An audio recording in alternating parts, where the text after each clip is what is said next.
standing there by my side. You gon' do what we were the last time. It's been a long way without you, my friend. And I'll tell you all about it when I see you again.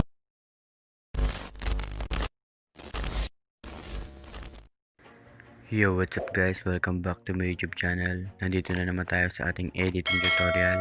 So ngayon guys, ituturo sa inyo yung Capcut transition tutorial ng See You Again. So wag na natin patagalin. Let's go! Open natin yung Capcut, then new project. Then click natin yung photos. Then mag-add tayo ng 25 photos muna. Then add. Then delete natin yung watermark ng Capcut. Yan, delete. Then mag-add pa tayo. 5, 10, 15, 20, then 25. Yan guys, 25 na. Then punta tayo sa may unahan. Then click natin yung add audio. Then sounds. Then yung your sounds. Then yung from device. Then lalagay ko na lang sa description box ko yan. Download nyo na lang. Yan, see you again. Yan. Then, lakayan natin. Yan. Spread natin. Yan. Then, click natin yung first photo. Then, click natin yung split. Then, delete natin yung na-split natin. Yan. Para mas madali. Yan. 0.1 seconds. Ganun pa rin. Second photo. Split. Then, click. Then, delete. Yan. Then, 0.1 seconds. Ganun pa rin. Click. Split. Then, delete. Yan guys, hanggang 25 photos yan. 0.1 seconds. Yan. 0.1 seconds lahat. Yung 25.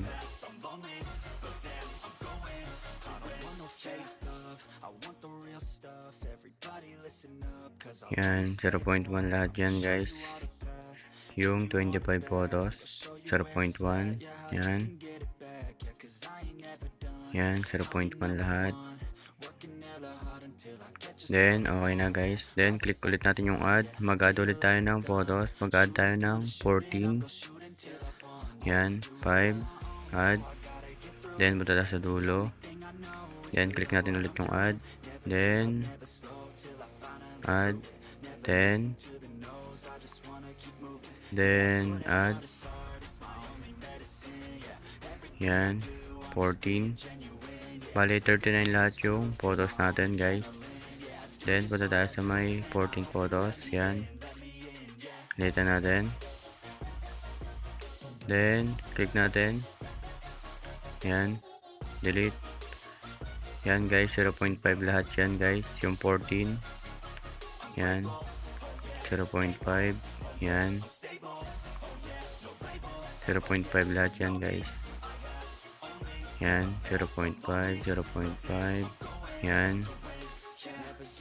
0.5 lahat. Yung 14. Yan.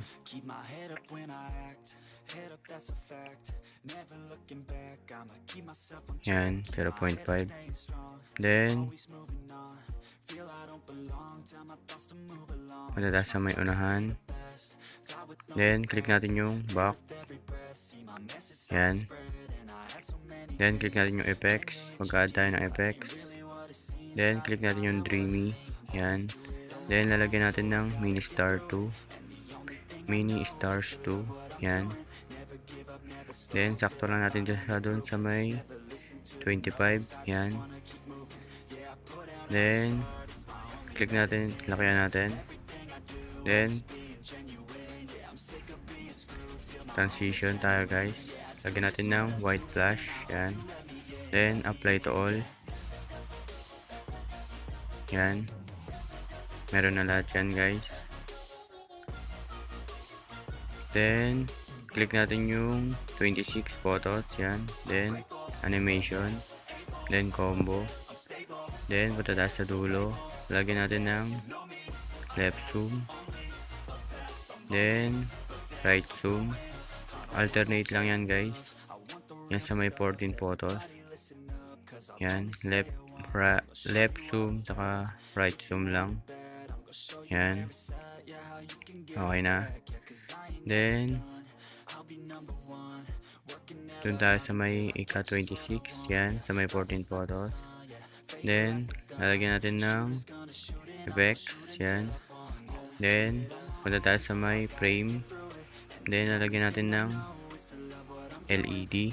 Hanapin natin, yan. Lagyan natin. Yan guys. Then, check na natin. Then, lagay natin sa may dulo. Yan. Then, yan na siya guys. Play natin.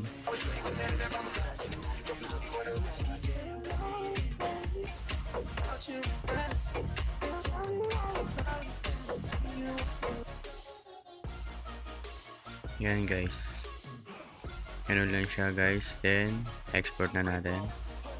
Then, frame rate 60. Then, resolution 720p. Sana may bago kayo natutunan. And thank you for watching and see you in my next video. Bye!